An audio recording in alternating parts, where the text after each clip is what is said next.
we're just going to jump right in again. The 49ers lost to the Dolphins. They got eliminated from the playoffs, and the tankathon is on now for San Francisco. Well, really, I still think that they're going to try and win every game. Like, that just seems to be the vibe under the Kyle Shanahan era. But, like I've told Mike in the past for the Raiders, sometimes it's just better to just take your medicine. Like, how good is it to win a meaningless game in December? When you're not going to make the playoffs, it's not going to improve your seeding. You're only taking away from your future, in my opinion. Obviously, like, the draft has to do with making the right picks, because you could have the first overall pick and make the wrong selection. But, you give the organization a better chance to get their guy, to make the right pick. And, it's just it's one of those things where the Niners might have done the right thing by losing to the Dolphins because before the game, or maybe as the game started, they found out that, they are eliminated because the Washington Commanders beat the Eagles today. The Commanders, I think, might have solidified their spot in the playoffs, right? Sounds about right. They either solidified their spot from the playoffs or at least put themselves out of range for the 49ers to potentially catch up to them. And then so really, I mean, let's go over the game. Brock Purdy, I thought, was decent for the most part. There was one bad interception at the end where he had pressure in his face and just threw it directly to the Dolphins defender. But he was 26 of 40, so 65% completion percentage. He had 313 yards, which is pretty good. 2 touchdowns, and obviously I mentioned the interception already. And then Brock Purdy also was involved in the running game and ended up being the 49ers leading rusher, 4 carries for 26 yards. Deebo Samuel is the one player today that I think was like really surprising for the Niners because, I mean, we have just been taking shots at Deebo literally all season long, like collectively as a fan base. And, I've been very critical of Deebo ever since he laid hands on Tabor Pepper, because, I mean, clearly that was not what he should have done. And he has been playing horribly ever since. Today, we actually got the Deebo Samuel of old. He was breaking tackles. He was, running effectively. He had 5 carries for 25 yards. It was nice to see, Deebo actually play well. And it makes me think that the 49ers are going to look at this performance and maybe decide to run it back with him next year. Although I'm kind of hoping, as long as the money makes sense, that they can move on from him, in the upcoming year. But the 49ers are, they're kind of lacking weapons, and they might just choose to run it back. Patrick Taylor Jr. Wasn't necessarily that efficient today. 8 carries for 24 yards. The 49ers today looked like a team that was missing their top 3 running backs. Like, I think you can clearly tell the difference between like the dynamic runners that McCaffrey is. Jordan Mason is a very strong runner up the middle, and Isaac Orendo's explosion and his burst, I think they were just missing. And besides that, in terms of receiving, George Kittle had another great game today. 8 catches, 106 yards. He's playing at such a high level. It makes me wonder as a fan, like, as a 49er fan in this day of age, I've seen so many 49er legends go without winning a Super Bowl ring. And it would just kind of break my heart if George Kittle never gets to win a Super Bowl in his career. I think of players like Frank Gore, Patrick Willis. I think Justin Smith did win on another team. Vernon Davis did win on the Broncos after the 49ers traded him there. But, Joe Staley. Joe Staley. Yeah. Navarro Bowman. They didn't get a chance to hoist a Lombardi. So George Kittle, I mean, he's kind of at that stage where, I mean, he's past 30. Let's see, George Kittle age. Yeah, he's 31 years old. Hopefully he can, keep up his game. He's an extremely physical player. So that's one that I'm worried about with him. But, he's just great. He is an all-time great 49er player, I would say. What do you think, Mike? You think? No, I agree. Yeah. I agree completely. I've even thought that, like, George Kittle is just one of those guys that I like to root for. And, last year, the Niners being in the Super Bowl, like, that was one of the guys that I was like, I'd be elated for him to win the Super Bowl. And there's that kind of infamous video of him on the sideline when the Niners realized they were going to lose the Super Bowl the first time they met the Chiefs. He's like, I will be back. I think he said, I will win a Super Bowl or something like that. But he for sure said, I will be back. We will be back. I will be back, and I will be back with a vengeance. You will not get the best of me. No, sir. Something along those lines, George Kittle said. Yeah. And he was almost unfortunately, right. He was not in the game plan that game, because if he had been, I think the 49ers probably win that Super Bowl. There you go. So, yeah. But, I mean, the really great mix of, top tier player at his position mixed with top tier personality in this league. There's not many players I can root for more than George Kittle. Yeah. I think like other players that, to me, even though he's on the Rams, Puka Nacua, is kind of like fun, and super fun to watch and blocks very well, plays very well. Obviously different position, but they're still getting receptions and other things like that. But like George Kittle is pretty rare. Yeah.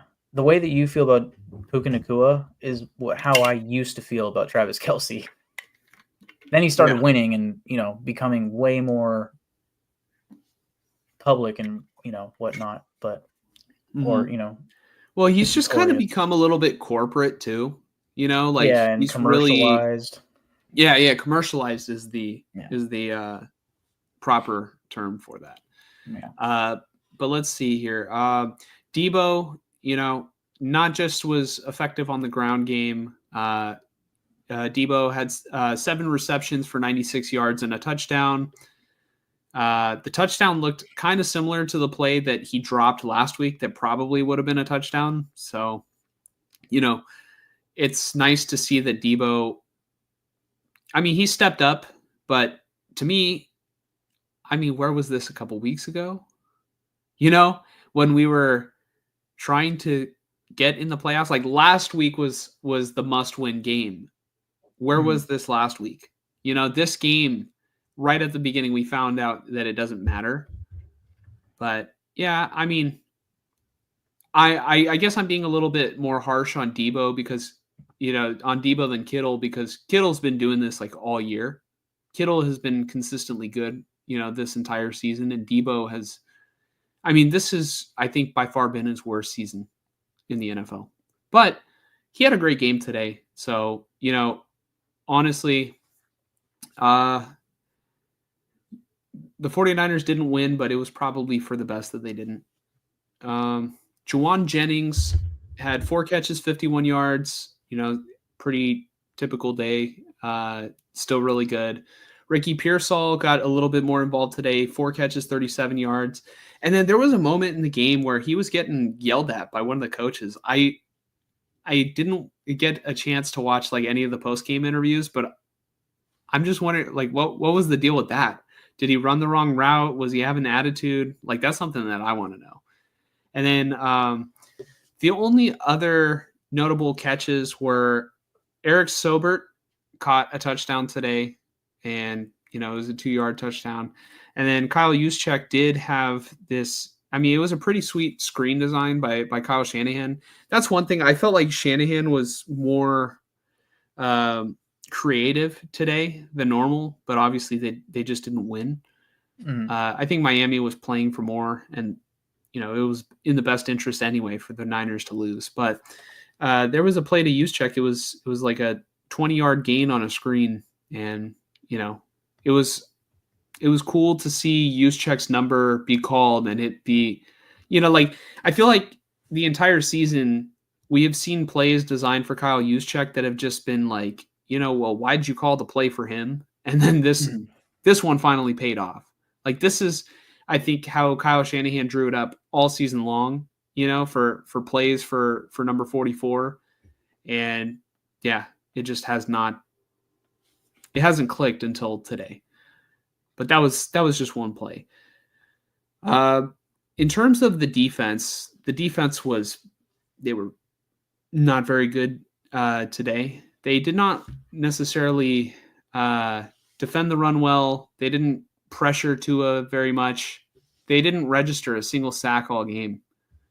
And then let's see.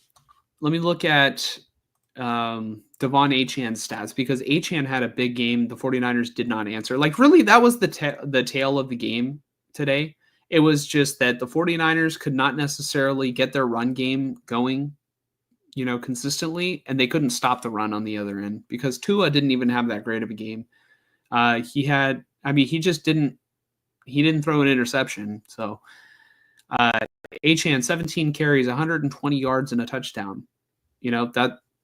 That's a great game. And really, one of those was kind of in garbage time, but the 49ers had I think an opportunity at that time to stop the Dolphins and potentially get the ball back, but Achan just was off to the races, and it was too little too late for the Niners by then. The final score ended out being 29-17, but really this game was a lot closer than that score dictates. Yeah, really, it's that's really what was notable today. Achan just killed him.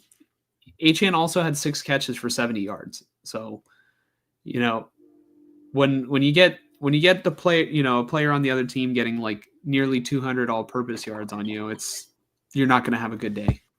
So, yeah. Did anything stand out to you, Mike, in any of that, for the Niners?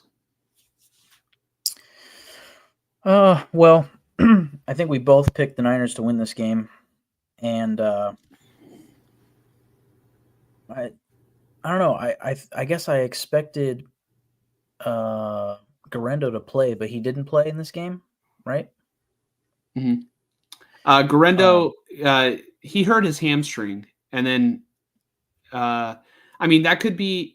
He could have hurt his hamstring this past week because obviously he was dealing with the foot injury, and maybe he was running a little bit differently. So it's one of those injuries where you're just kind of, I forget the term for it, but it's like you're trying to compensate in other areas of your body. Compensating, yeah, for sure. But he got hurt during the week or early in this game?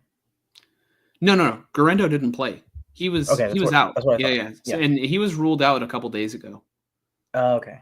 Yeah, if I had thought about it, this is hindsight 2020, but it makes sense that they lost because they literally, like, statistically, they could not run the ball in this game. And you look at the past 2-3 weeks, it's like at least from my perspective and what my eyes have shown me, they've looked like a team, especially when McCaffrey was still playing, for like a week or two, like a team that wanted to run the ball and didn't want to be pass first with Purdy for whatever reason, right? And then this game, you look at the box score with the passing attempts and the way that the run game went, and it was clear that they had to just throw the fucking ball as much as possible because they couldn't run the ball, period. And the best runner of the day was Brock Purdy, the quarterback. So it makes sense that they lost to me. And like you said, like the Dolphins were actually playing for something and the Niners weren't once the game started. So they were playing for pride, Yeah. So yeah, makes sense. When you put it that way about them being, they don't have their running backs, right? They want to be a run first team. Do you want to know what the 49ers should do with Purdy, knowing that all the running backs are out and you're typically a run first team? Do you know what they should do? Run QB draw. No, they should make him the highest paid player in the NFL. So that way when he does have running backs, they can just not use them. Yeah, I mean, I think in But theory but that's why they made McCaffrey the highest paid running back, but that might be blowing up in their face. yeah, I'm kind of like I'm semi joking when I say that. Purdy did have I think a solid game today. 313 yards, and obviously had that interception in the end. That was costly. All right, so if That you're ended the game. that ended the game right there. So that part was bad, but everything else I think was, I think it was good enough. It was decent. Mm. Like, it wasn't otherworldly. Like, I didn't see, like I said, Shanahan was more creative in this game, like drawing up better screens and stuff like that. And before I get to the confirmation of Ricky Pearsall that ICP provided here in the chat, I do want to say the 49ers need to get a new kicker next year. But they better not be tanking to use their first round pick on a kicker, because I wouldn't put it past them, dude. Well, they'll just do another third round kicker, honestly. They'll get the best one in the draft. Dude, it's so bad. That's horrible. They could have drafted a center. They could have drafted, a player that would actually contribute, like, all right, the mindset was that, all right, this guy is going to replace Robbie Gould. But the thing is if he doesn't work out and you take him with that premium draft stock, like I think there's more of a chance that any other position that you draft at that level, at that, I guess, round in the draft, they will probably be able to, like, be more of a for sure thing. Like, you can probably do something with them. Like, you can probably find a player that you like. At the very least, I think the most, not to counter you or anything, but just the most true thing I think is that at that point you're at the draft, right? So it's post free agency. All the good free agents are gone. They're signed on teams, right? You're in the third round and you're looking for a guy that can start for you. At the very least, can make a little difference here and there, right? And I get the theory because I think the Raiders did the same thing back in 2000 when they drafted Janikowski in the first round. Was, we are a Super Bowl contender. We just need a good kicker. And you get the best kicker in the draft, and in theory, he's got a fucking boot. He's hyper accurate in college. All that shit, right? It's like, he's a bona fide, he's a day one starter. He's going to be good. Well, what if he's not, right? If you draft, like you said, a center, a cornerback, a running back, whatever, chances are whoever you draft in the third round is better than any free agent that's out there. Whereas for kickers, the Bengals just signed a dude off of fucking week 16 free agency, and he nailed a 58-yard field goal. Cade York. You can find a kicker anywhere. Anders Carlson is a guy that the Niners actually started a couple weeks, I think, right? Yep.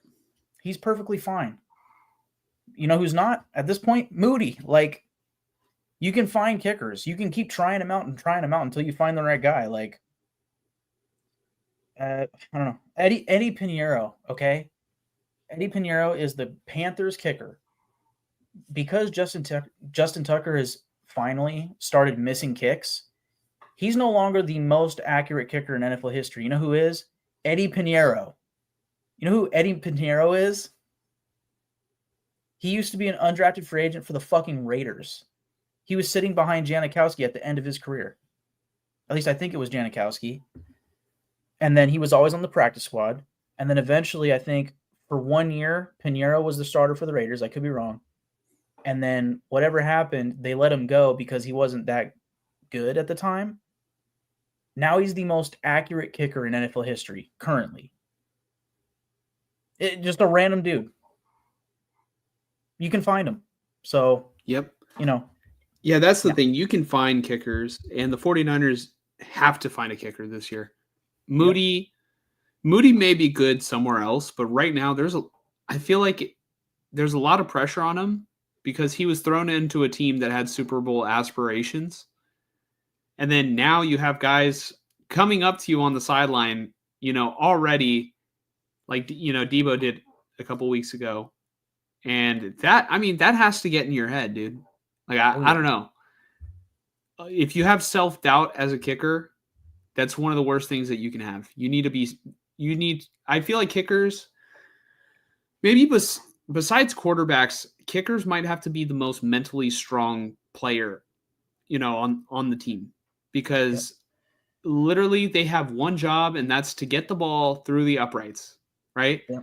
And you have to like be mechanically sound. Like I know it sounds easy, but have you ever I don't know, have you ever done something differently when you feel like people are watching you? Yeah, I think so. Just imagine when the entire world is watching you, and then you start to think, all right, let me not mess this up. Let me not mess this up. And then, oh shit, you just mess up. That happens. But in terms of the Ricky Pearsall thing, Ricky Pearsall was responsible for 2 illegal formation infractions in the third quarter that changed the game's complexion and resulted in the high decibel scolding from wide receivers coach Leonard Hankerson. And that's from the San Francisco Chronicle. So, yeah, he didn't know how to line up properly. And I mean, I probably should have known that, but that's maybe when I was either looking away or driving from my house to my girlfriend's house when the scolding happened. So I apologize to everybody watching the stream that that should have been a no-brainer. So Frank says, did Pyle call more passes than runs again today? It seems like typically when they lose, it's a common theme. Just run the ball. Their ground game wasn't necessarily too efficient today, but the other team on the other side was able to get the run going, and they're the ones who won the game. So, but they had healthy running backs. They literally had Achane plus all the 49ers former running backs. If Mostert was on the Niners, he would have started today. If Jeff Wilson Jr. was on the 49ers, he would have started today as well. So I think we're ready to move on to the 49ers versus Lions preview. Mike, how do you see this playing out? Niners are going to blow them out, right? God, I hope so.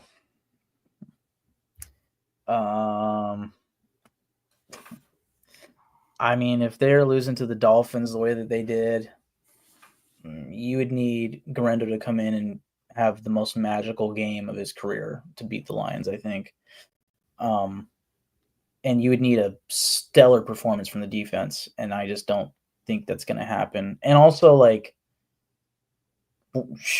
in a way, I know it's last year, and the Lions are probably just thinking kind of 1 week at a time, but in a way, might the Lions kind of have this we want our get back sort of moment from the NFC Championship last year? It's a grudge game. Yeah. Even though the Niners aren't the team they were last year, let's just show them who's kind of the team this year, Yeah. I don't know.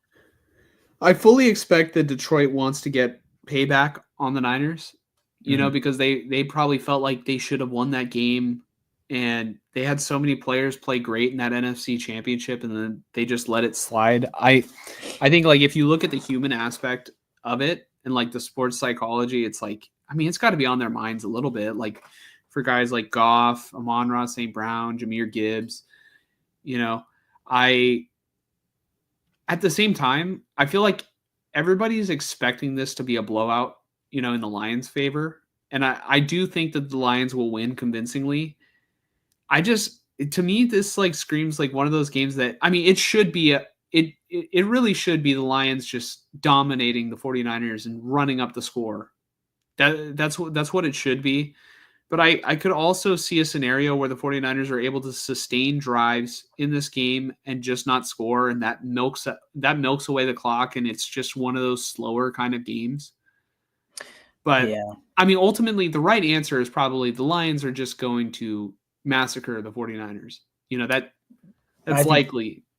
I think the right answer is the Lions are going to win this game. Will it be convincingly? Will it be a massacre? I don't know, but I can see them winning by like 2 possessions for sure. And that's going to be Monday Night Football. Wow. So just a little, off topic.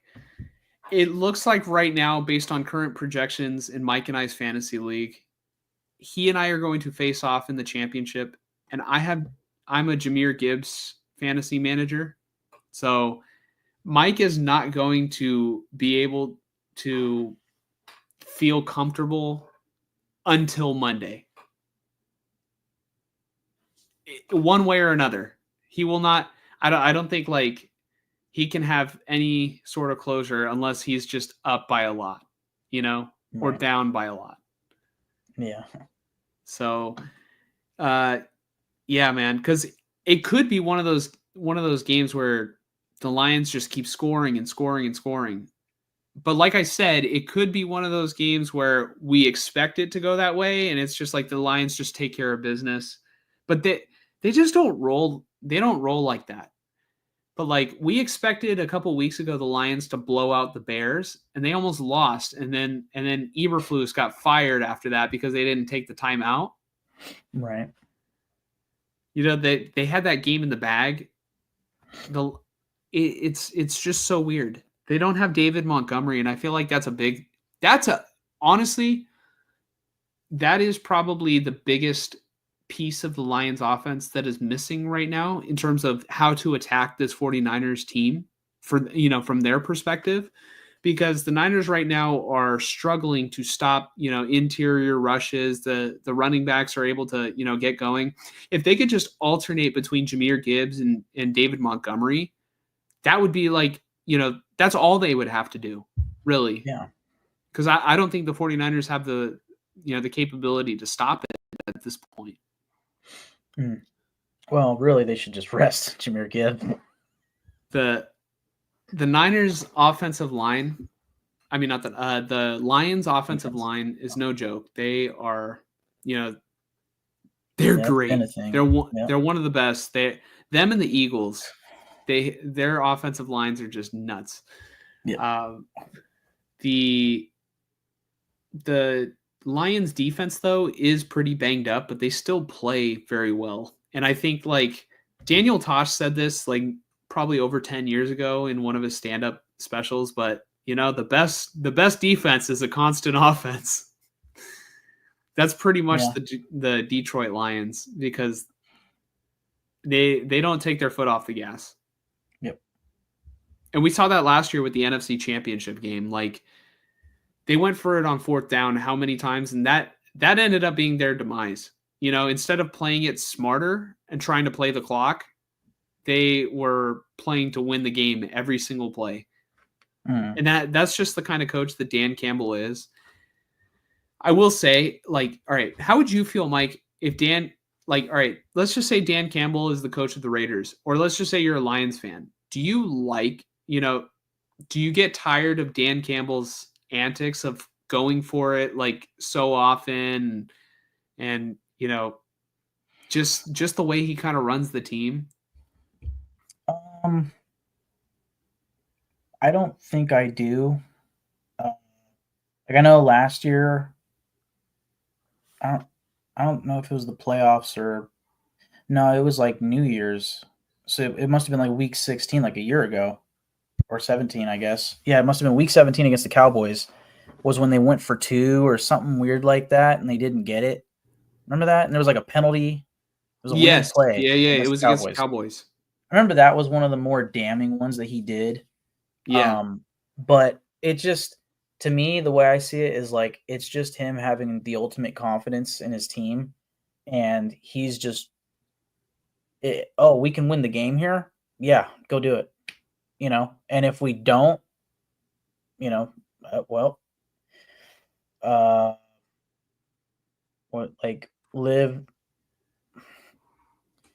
live that way or die trying, whatever the term is, just I respect it, and I think like you said, it's all gas, no brakes, and I'd rather my team be like that than,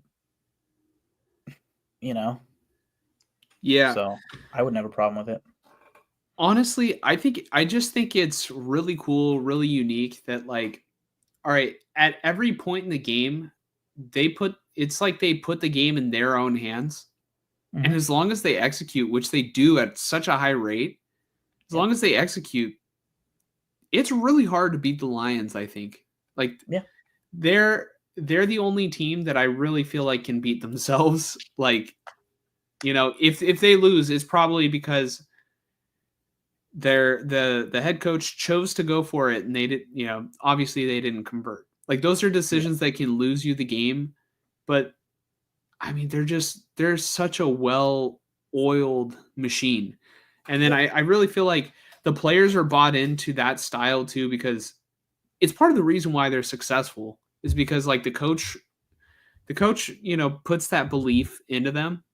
And then also it's like he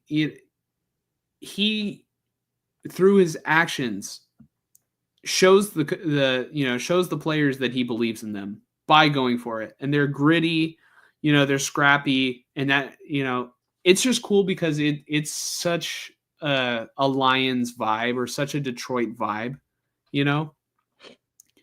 Mm. So I admire that, but if Dan Campbell can just find a way to balance that with maybe some sort of like reason, like maybe if he can get like a quality control, like clock risk reward manager, maybe he already has that, and just like, they say like, coach, we might lose the game if we don't convert this, like he might be like, fuck you, we're going for it, like I don't know, but man, I I love Dan Campbell, honestly.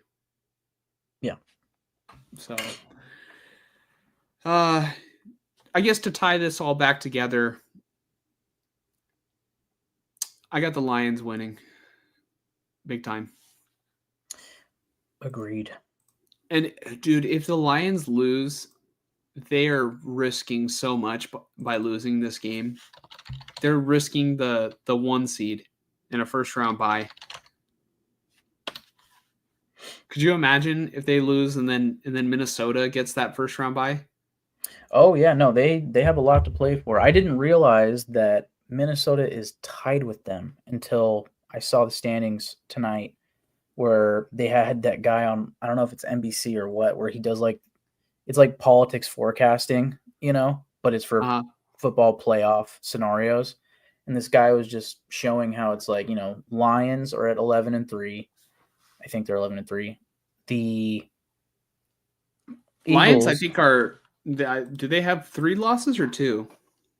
maybe it's 11-2, but oh, I'm sorry, it's 13-2. 13-2. Yeah, Thank you. 13-2.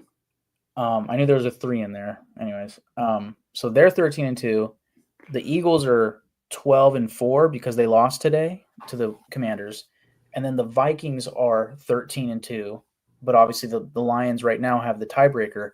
The Lions and Vikings play each other Week 18.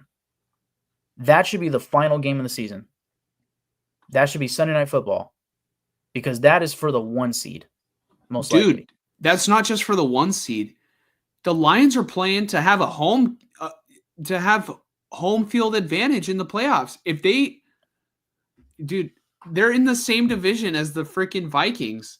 Yeah. If they lose, oh my God, they have to travel probably, maybe not everywhere. It really depends on like how the rest of the playoffs, like go, but they're looking at, home field advantage and first round bye to they might be like going to either LA Philadelphia or Tampa or Atlanta, Yeah, I probably guess. Yeah. LA, Tampa, or Atlanta, which really, I mean, let's be honest, the Lions can win in any of those places. But still, it's, having the comfort of being, the top seed and having the bye, like, it just helps so much, especially deep in the playoffs. Yeah. Yep. So, yeah, the Lions are playing for a lot, and they, I think, are going to show up. they are going to show out.